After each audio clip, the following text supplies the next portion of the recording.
My older brother's really good at being older. He's the kind of brown the girls write poems about. He's really only polite in public.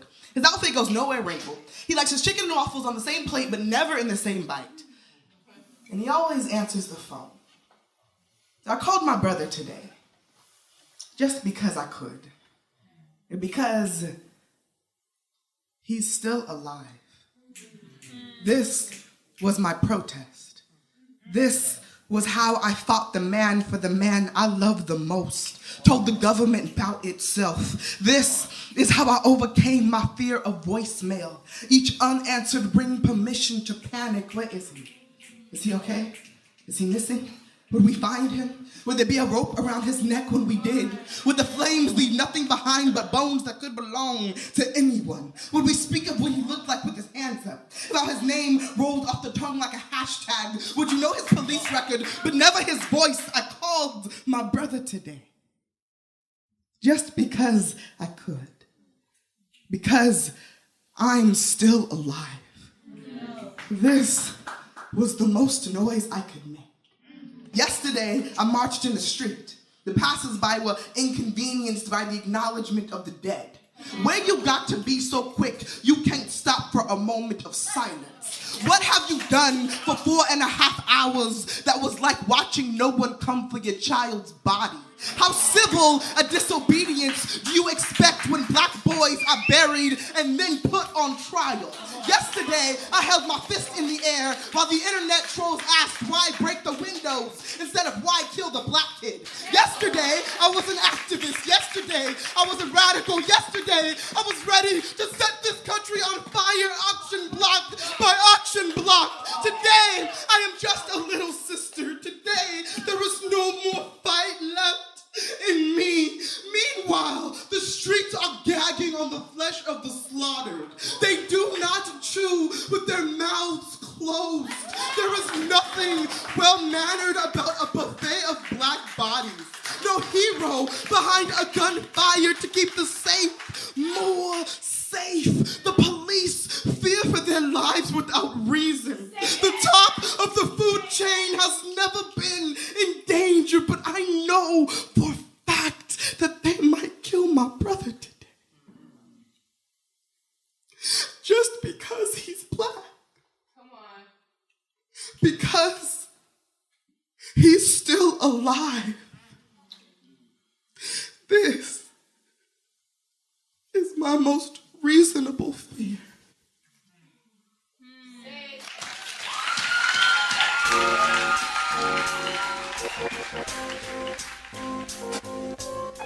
Welcome to Newsbeat, an unconventional examination of conventional wisdom. Newsbeat is produced and distributed by MP Studios, a division of Maury Publishing.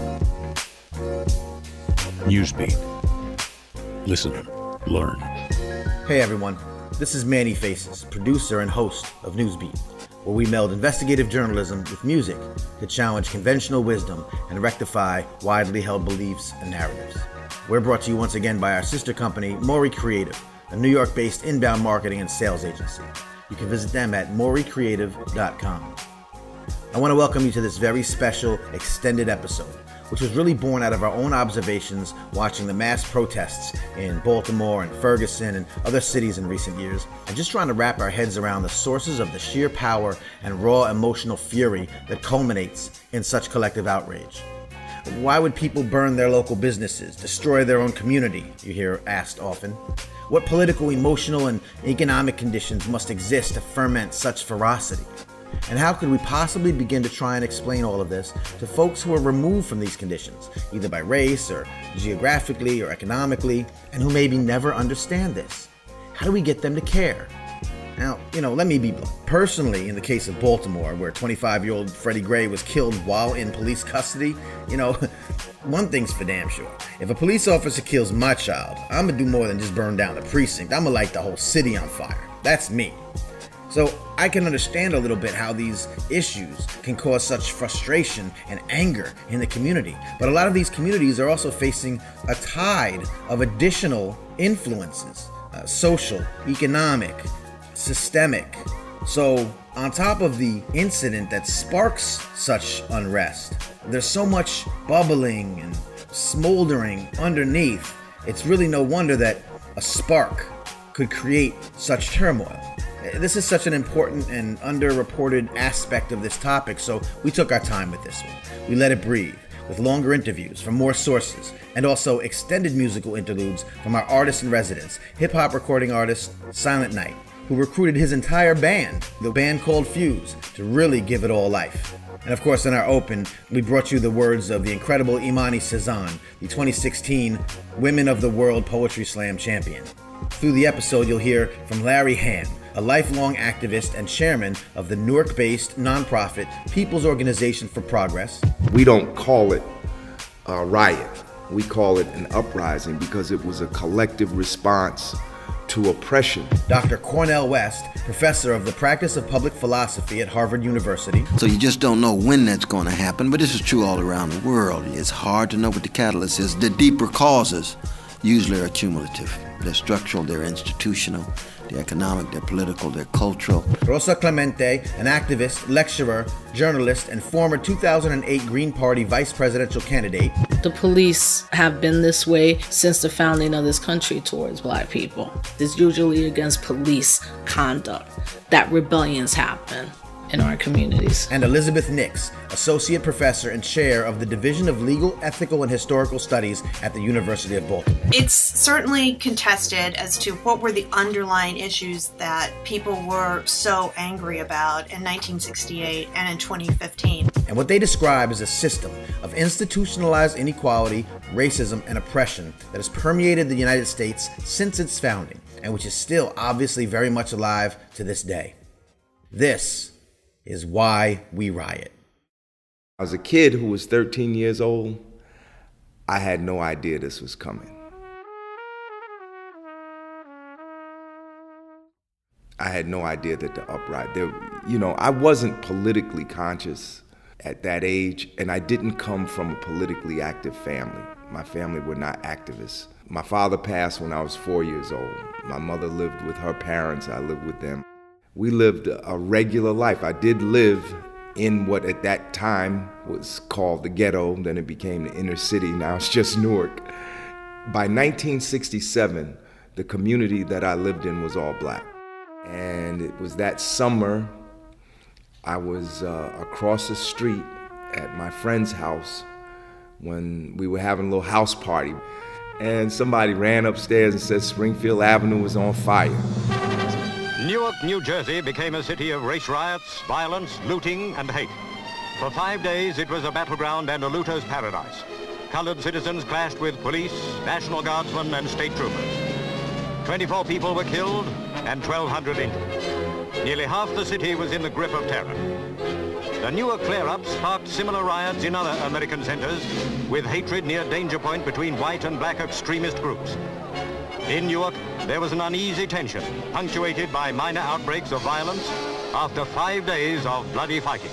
The rebellion started on 17th Avenue in front of what is today called the West District Precinct.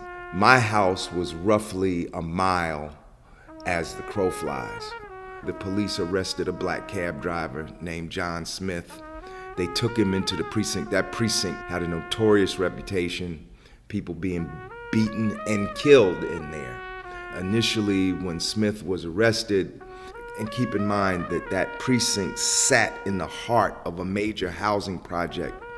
At that time, it was the Hayes Homes Project, and right across the street was the Stella Wright Project, and right below that was the Scudder Home Project. Within that area, that was said to have been the most densely populated black community in the United States at that time. I mean, there were literally thousands of, it was like a city unto itself. Those three, because you couldn't even tell they were different housing projects, just looked like one great area of projects, all of them about 13 stories high. So the precinct was right in the heart of that. And so people could see from their windows John Smith being dragged in there. They started dragging me through the streets, and this evidently incensed the people of the community. And a rumor got started that Smith had died. even though representatives of civil rights organizations came to the precinct and met with the police and knew that Smith had not been killed, but he had been beaten. And so there was a demonstration in front of the West District precinct, which led to a confrontation with the police, and that's how the uprising of 1967 began. In Newark, 26 people were killed, and almost all of them conclusively were killed either by the police, the state troopers, or the National Guard. The author Ron Parambo wrote a book called No Cause for Indictment, and in that book he chronicles how no police or guard, no one was indicted or went to trial for the murder of the people that took place during the rebellion. Now, during the rebellion, the police were saying they were firing because they were being fired upon by snipers. But all the evidence shows that there were no snipers, that what they thought were snipers were police. Will you notify somebody up in the National Guard to get word to their men? With these rifles that they had, when they let loose, that thing travels. We're getting calls on snipers, fellas saying they're being shot at. We find out it's the National Guard letting loose. There's still bullets that are hitting houses and locations quite a distance away that they're calling in as snipers. Firing at each other, you know, people who not familiar with the city. And they killed people. They killed Eloise Spellman, you know, while she was standing at her window, like on the 7th or 8th floor of the building that she lived in. You know, we used to have a saying in the Black Power movement at that time. We call it right around the cornerism, because all of this was happening and some people were under the impression that a revolution literally was around the corner. When Martin Luther King Jr. was shot, for example, April 4th, 1968, and you had over 150 mass rebellions around the country. The killing of Martin just was too much. Couldn't take it anymore. Something snapped inside of all of us. Would you lower those signs, please? I have some very sad news for all of you, and that is that Martin Luther King was shot and was killed tonight in Memphis. So you just don't know when that's going to happen, but this is true all around the world. You got various riots in terms of rebellions against forms of oppression. And it's hard to know what the catalyst is. The deeper causes usually are cumulative. They're structural, they're institutional, they're economic, they're political, they're cultural, vicious stereotypes against peoples and so on. You know, Jewish resistance in Poland. Well, of course, backs are being pushed against the wall. Palestinians in Gaza against Israeli occupation. Backs are being pushed against the wall. Each one of these you have distinctive conditions and circumstances. But there's one button that's pushed. Shh. Can't take it no more. That history starts the moment there was a European who took an African and that African fought back.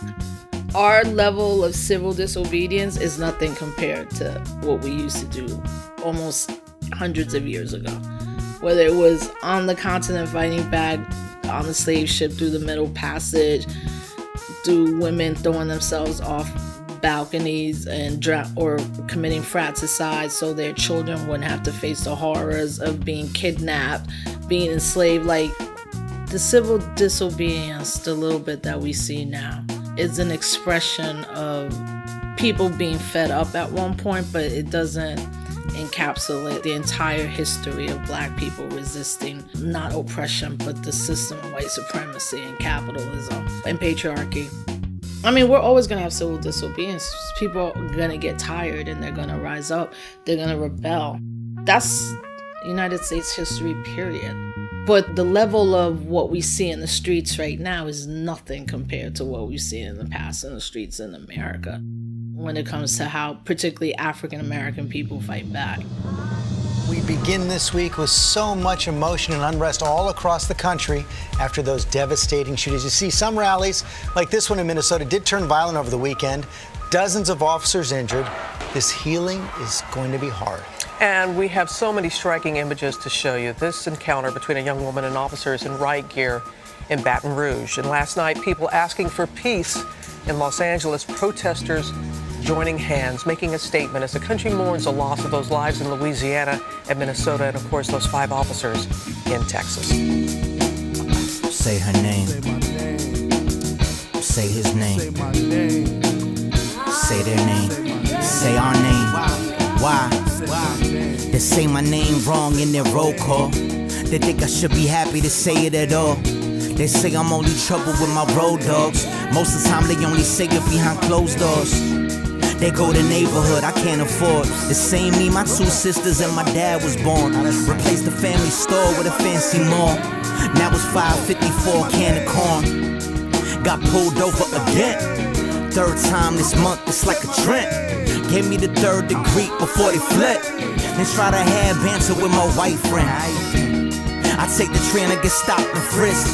Try to vote and make change, but I got suppressed. I pay my aunt's tickets cause she been missing kids, and I find out the city been targeting since the first offense. Another day, another raid now. Then the women get knocked, that's okay now. Feel like any minute I'ma break. Then the news say a bullet struck a child on the playground.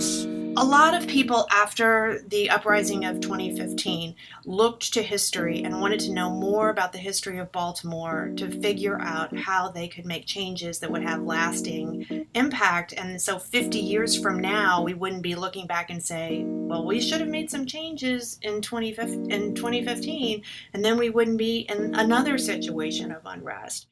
Well, the Reverend Dr. Martin Luther King Jr. was assassinated in Memphis, Tennessee, on April the 4th, 1968.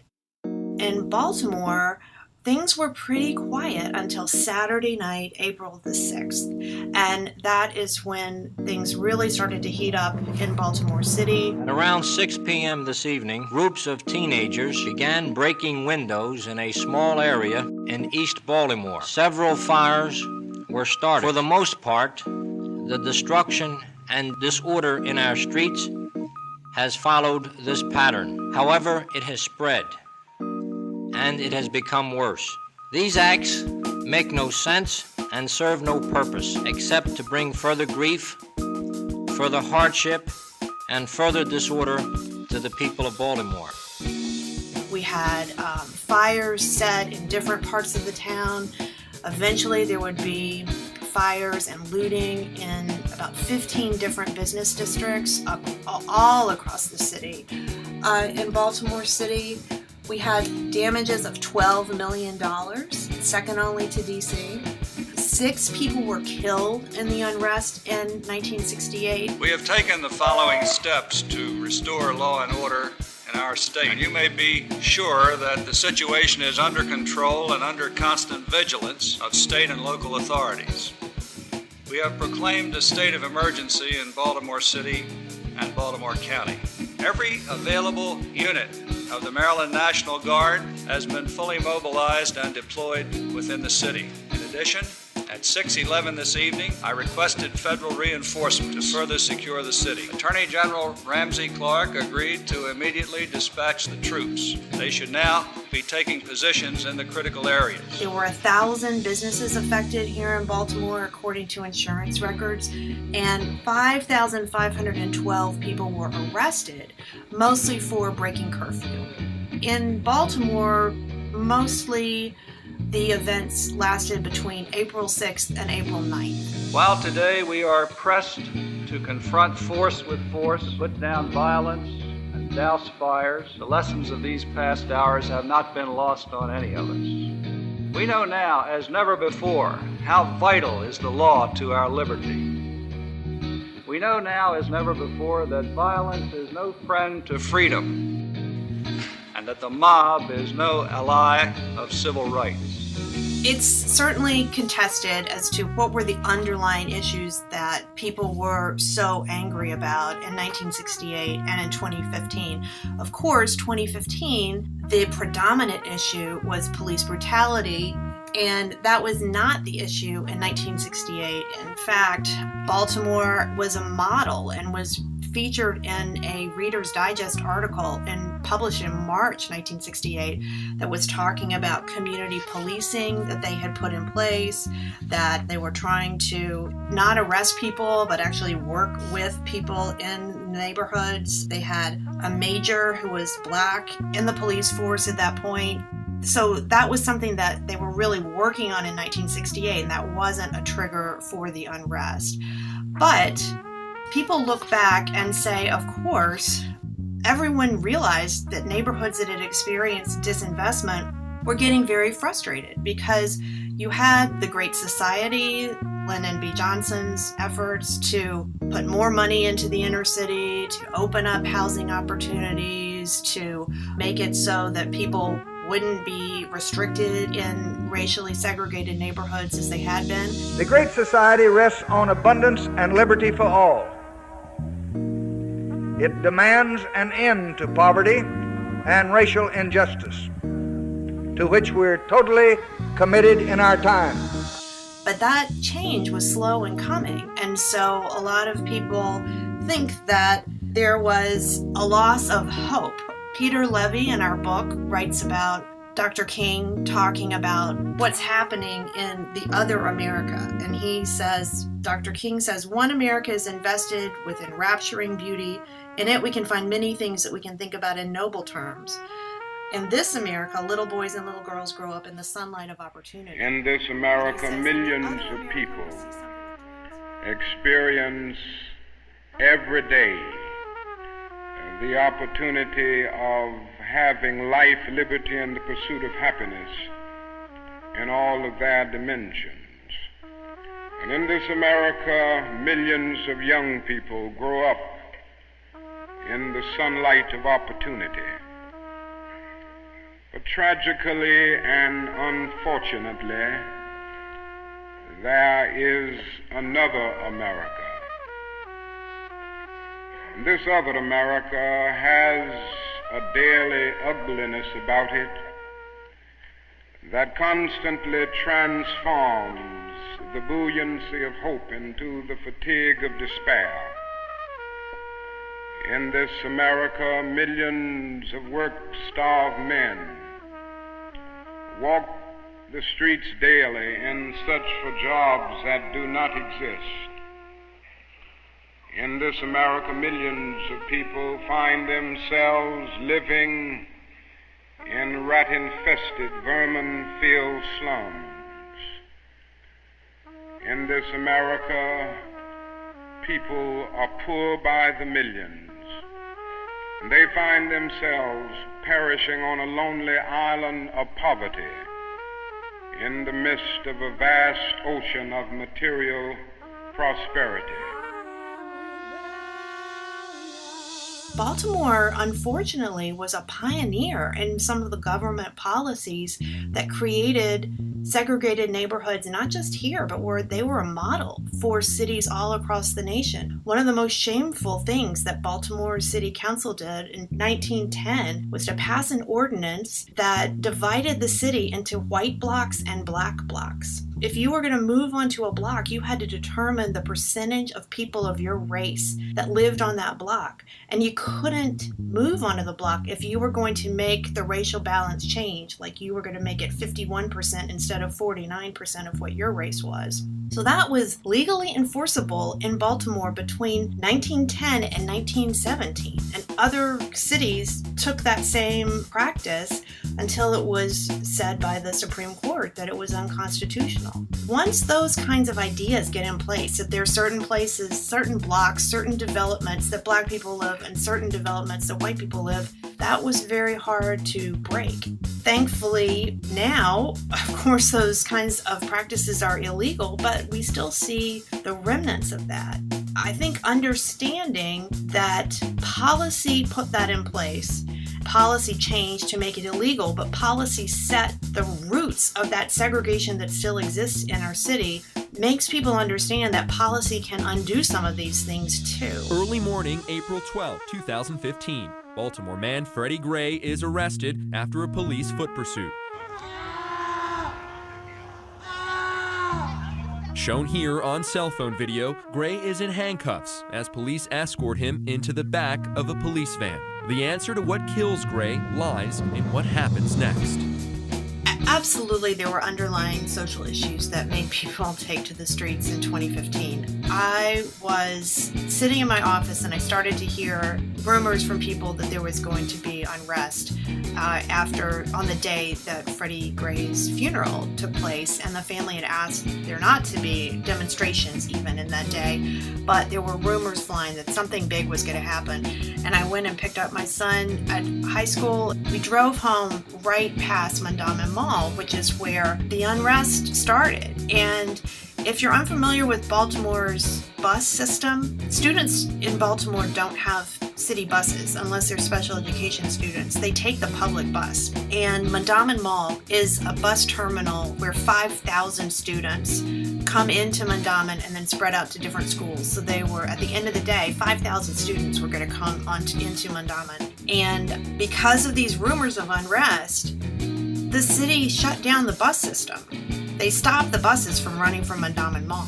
So you had kids that were on the buses ready to go home. They'd heard all the same rumors and they were trying to get home, and the police in riot gear came up and told them to get off the buses. Teachers were coming and trying to drive them home out of the area. Kids were stranded. There were thousands of kids who were stranded, and there were police in riot gear. And it is still not known in Baltimore City who gave the order to stop the buses. We still don't know that. And it seems like that was just the spark that set off all of the unrest. Public transportation is a huge problem, and that was made very evident when the buses shut down. And we had this layer of police brutality in this one particular case that was just one of many that people had been worried about in Baltimore and complaining about for a long time. All of those things on top of each other, combined with this history of residential segregation, disinvestment in certain areas, while other areas of Baltimore City are well invested, that whole history just came to fore in 2015 and had a predictable result. It's too much, I don't know if I could do this. Bodies piling as high as the excuses. They lynched a man last night with new nooses.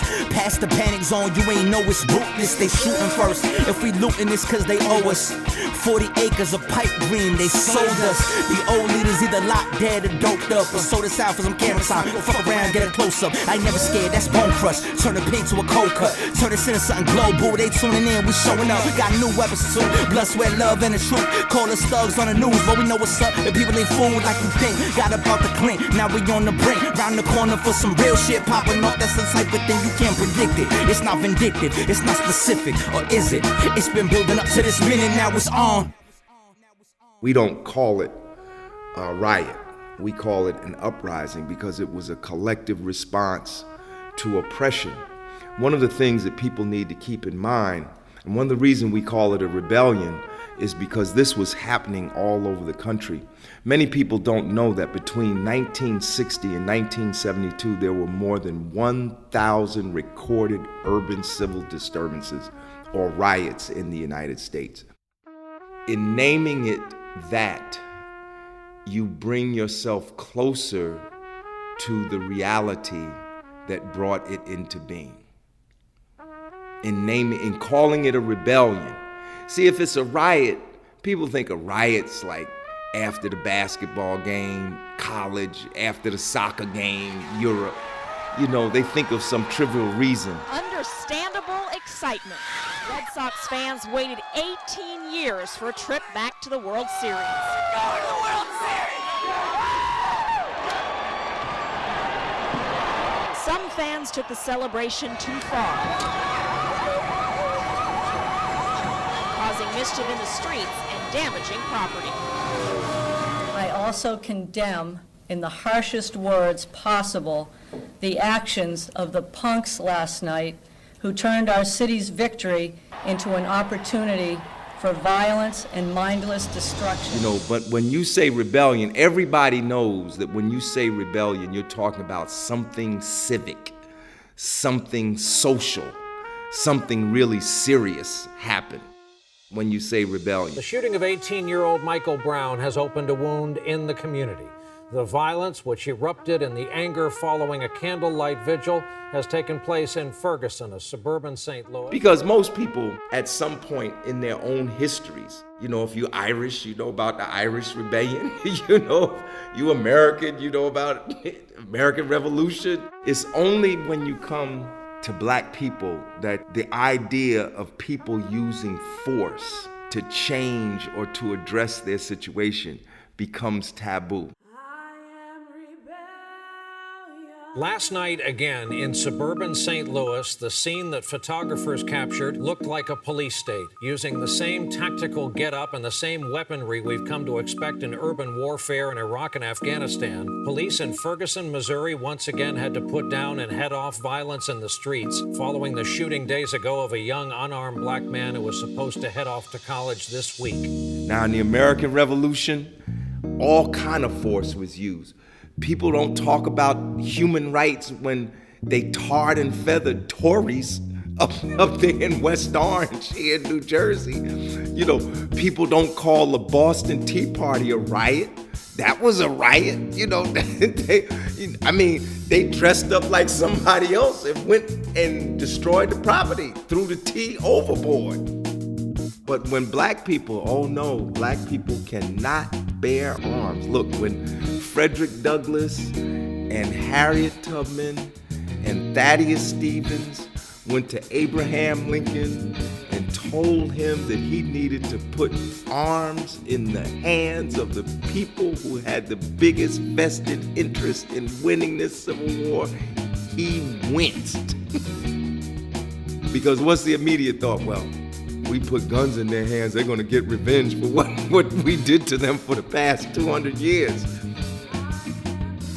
Well, I don't think you can ever predict a riot, though. And Martin Luther King said a riot is the language of the unheard. I think we've got to see that a riot is the language of the unheard. It has a particular singularity and a distinctiveness that you've got a lot of oppressive conditions, you got levels of social misery, but they can be in place for a while and there's still no riot. And what is it that America has failed to hear? Usually there's a particular moment where the righteous indignation spills over because people can just no longer take it. Has failed to hear that the economic plight of the Negro poor has worsened over the last few years. It could be a police killing a fellow citizen. It could be an act of an ugly act of a violation of respect of somebody.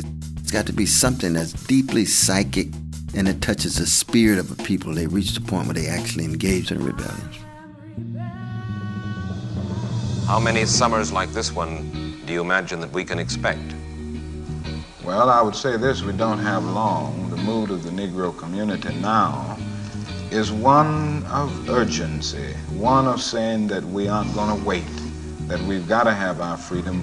We've waited too long. So that I would say that every summer we are going to have this kind of vigorous protest. My hope is that it will be nonviolent. I would hope that we can avoid riots because riots are self-defeating and socially destructive. I would hope that we can avoid riots, but that we will be as militant and as determined next summer and through the winter as we have been this summer. And I think the answer about how long it will take will depend on the federal government, on the city halls of our various cities, and on white America to a large extent. This is where we are at this point, and I think white America will determine how long it will be and which way we go in the future. In the last 40 or 50 years old, it tends to have to do with the relations of everyday people with the raw violence of the nation state in the form of the police, in the form of police murder, police violence, police brutality. That's not the only one, but that tends to be the one. Now, of course, when Rodney King got beat up in L.A., that was major in '92. What most Americans saw when they watched Rodney King struck 56 times by white policemen, a jury saw different. We, the jury, in the above entitled action, find the defendant, Lawrence M. Powell, not guilty of the crime of assault by force likely to produce great bodily injury and with a deadly weapon. And that had to do very much with police violence and police abuse, But there's something about the public display of raw violence on people, especially innocent people, where people reach the point they just can't take it any longer. There's got to be some kind of resistance that spills over beyond legal means. There hasn't been a decade since 1967 when there wasn't an urban uprising somewhere in the United States of America. I mean, look at what happened after Rodney King in Los Angeles, in Cincinnati, in Florida, in Liberty City. You know, I mean, every decade there's been some uprising. I think that massive oppression goes hand in hand with forms of resistance. And riots oftentimes are forms of resistance, and therefore they're unavoidable and inescapable. They're always already there as possibilities, and as long as you have, economic exploitation, cultural degradation, psychic put down, injury and assault on a chronic basis, you're going to have riots and rebellions. Hard for me to believe that in this day and age, 2014, so many years after Dr. Martin Luther King and the Civil Rights Movement, we're seeing National Guard troops on the street to prevent this kind of violence in this day and age. It's something I didn't think we'd be seeing again. It would be interesting if the corporate media turned the cameras on the daily funerals of the young brothers and sisters who died before 18 years old. If they kept track of the dilapidated housing, if they really went inside the school system, not first and foremost the prison system, they make big money on that, but the school system. Follow a young brother and sister trying to get a job, year in, year out, still unemployed. Get a job, underemployed, no trade union to protect them. Follow that, and then make the connection between this one moment, this catalyst, police brutality, and then the righteous indignation. And then you say, put yourself in their shoes. How long would you remain silent? How long would you remain complacent? How long would you remain contented? Put yourself in their space. Get out of your own egocentric predicament and conceive of the world through the lens of somebody else. Get your feet in somebody else's shoes for a while, and you see what the world is like. Good evening. Our top story is breaking right now in Baltimore, where rioting has broken out in the streets. A state of emergency was declared in St. Louis County today. This is a scene that a lot of us never anticipated seeing. Violent clashes between police and roving groups have left several officers injured and turned one West Baltimore neighborhood into chaos. After calls for racial justice last night were drowned out by the sounds of gunfire. Hard to believe this is going on, as I keep saying, in a major American city. I don't remember seeing anything like this in the United States of America in a long time. So Wolf Blitzer is saying, I can't believe this is happening now. What he's saying is, I can't believe this is happening up under Black man. Well, you know what? I tell people all the time, Black Lives Matter starts under a Black president. There's no excuse for the kind of violence that we saw yesterday. It is counterproductive. When individuals get crowbars and start prying open doors to loot, they're not protesting. They're not making a statement. They're stealing. When they burn down a building, they're committing arson. They're destroying and undermining businesses and opportunities in their own communities that rob jobs and opportunity from people in that area. So grapple with that shit. Like, let's figure, how does that happen? Because at the end, Barack Obama played his role in keeping the empire going. He escalated expectations so high, this audacity of hope that he talked about really did seize the hearts, minds, and souls and bodies of a lot of people. I stand before you again tonight, after almost 2 terms as your president, to tell you I am more optimistic about the future of America than ever before.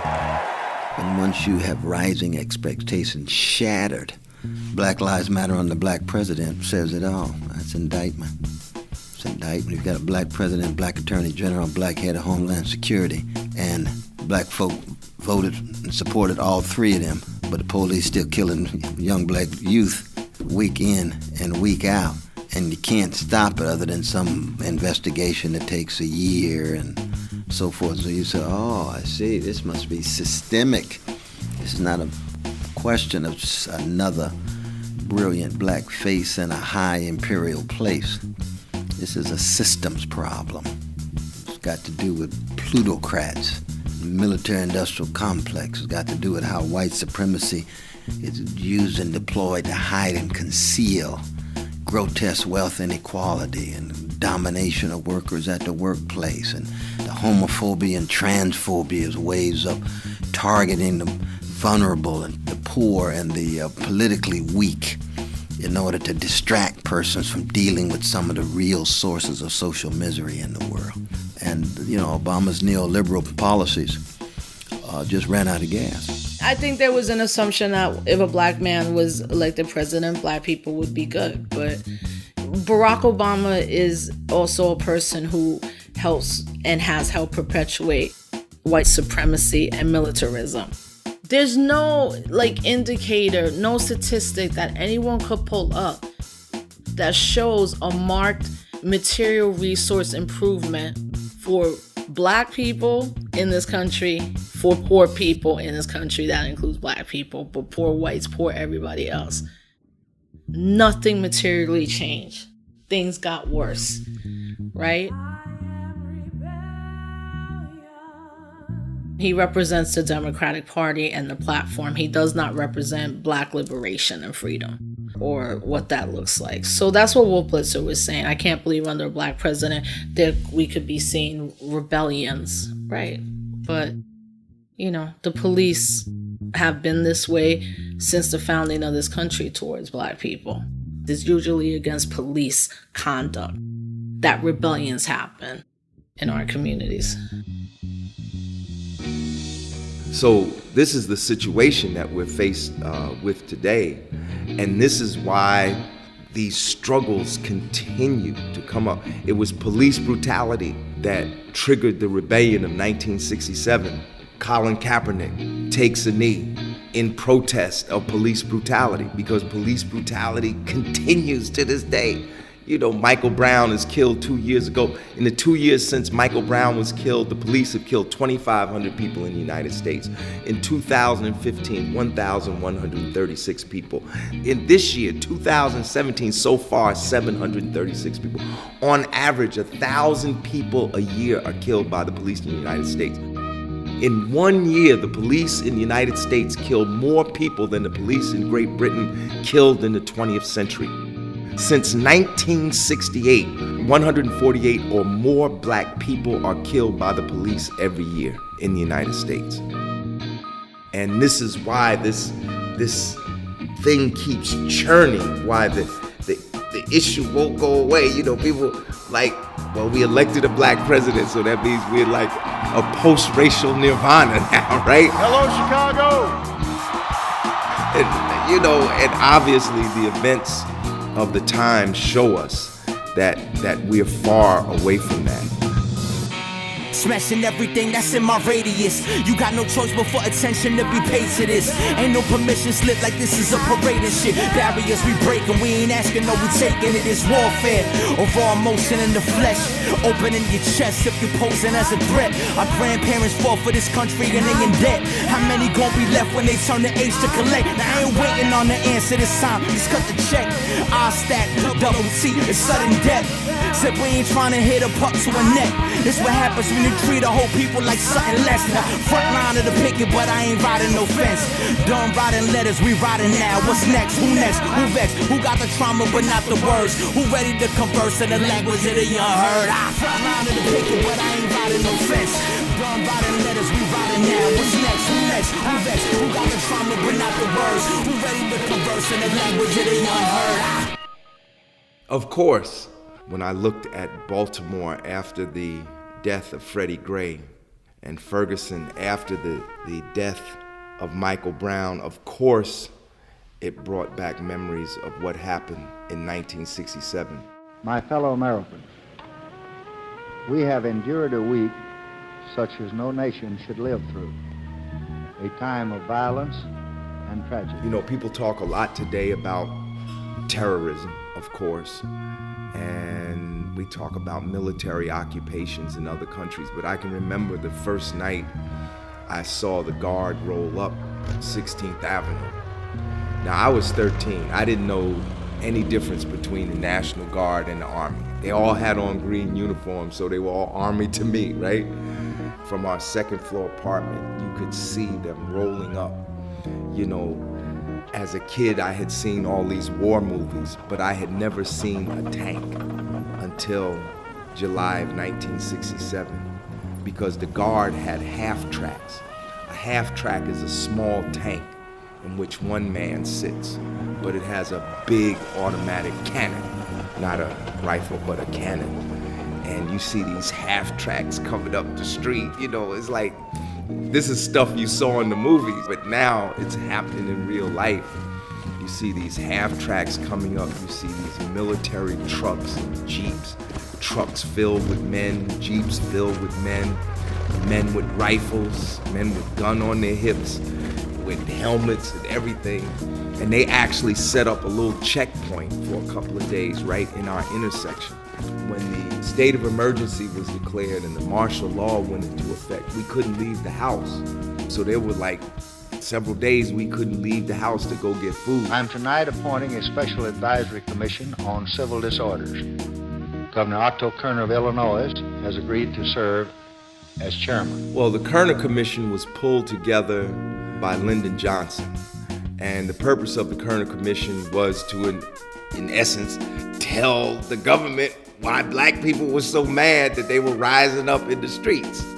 And the Kerner Commission issued a report called the Kerner Commission Report. Now, it's interesting, there's a whole history behind the Kerner Commission Report. But even before the commission begins its work, and even before all the evidence is in, there are some things that we can tell about the outbreaks of this summer. They actually issued a first draft, and the first draft was killed because Johnson and others felt that the first draft was too radical.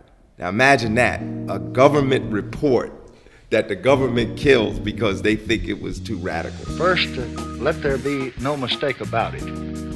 The looting and arson and plunder and pillage which have occurred are not part of a civil rights protest. There is no American right to loot stores, or to burn buildings, or to fire rifles from the rooftops. That is crime, and crime must be dealt with forcefully and swiftly, and certainly under law.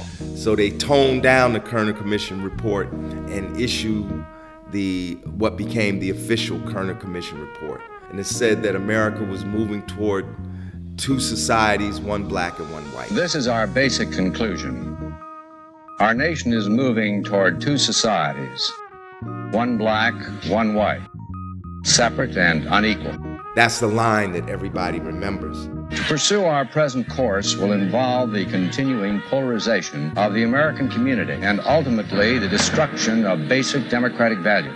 The alternative will require a commitment to national action, compassionate, massive, and sustained, backed by the resources of the most powerful and richest nation on the earth. From every American, it will require new attitudes, new understanding, and above all, new will. Despite its shortcomings, I think it's a very valuable report and does help give insight into what happened and why it happened, and also makes recommendations, some of which are still relevant for today. One of the reasons the Kerner Commission report remains relevant is because the fundamental condition that the report attempted to address has not been changed. The irony is 50 years after the Kerner Commission report was issued, we're still two separate societies. In fact, in some ways, the United States is more racially segregated today than it was in 1968 when Dr. Martin Luther King was assassinated. New Jersey, for instance. New Jersey is more segregated than some of the states in the South. Our school system, I believe, is the 5th most segregated school system in the country. And the irony of it is that a lot of this segregation occurred after 1968, after 1967.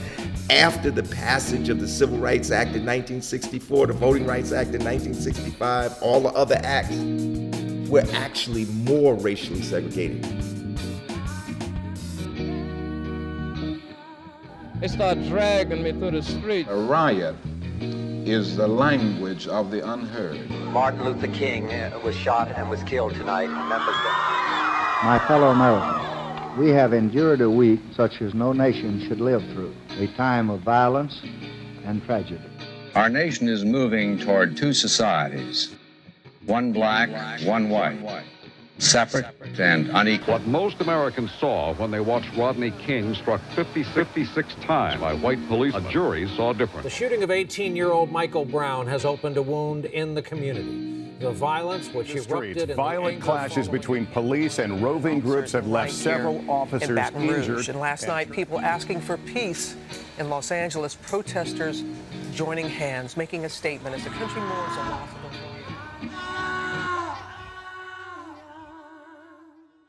We don't need normalcy anymore. We need visionaries, intellectual organizers that are also can put theory to practice and practice to theory. We need people to shake things up, to drop ideas that someone's going to think you're crazy and 10 years later is going to be like, I see it now. We need disruptors.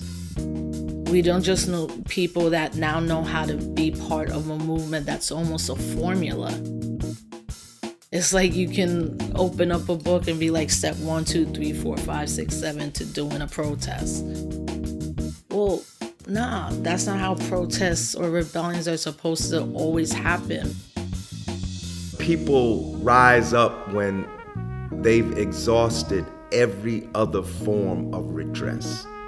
You don't think black people go to city council meetings? You don't think black people write their elected representatives, make phone calls to their congress people, have meetings? They do all the stuff. We do all the stuff that white people do. But our issues continue to be either ignored or inadequately addressed. Every now and then there's some token gesture made, and then there's a big celebration, and then we go back to business as usual. People rise up when they just can't take it anymore. No one plans a rebellion.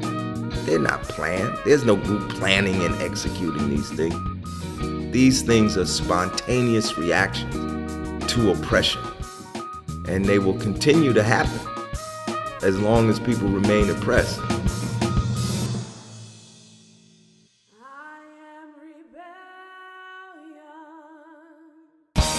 You can have a riot squad lined up. You can have a riot squad lined up. You can have a riot squad lined up. You in trouble when the people make their minds up.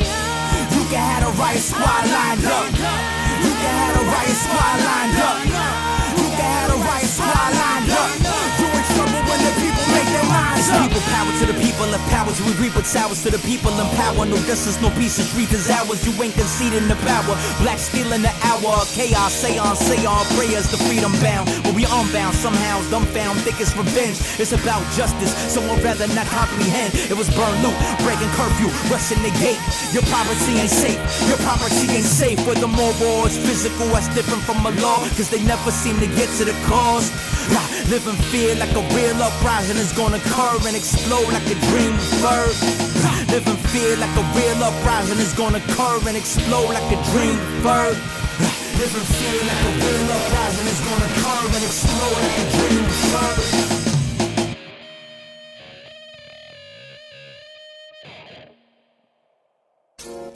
Newsbeat is produced and distributed by MP Studios, a division of Maury Publishing. The producer of Newsbeat is Michael Conforti.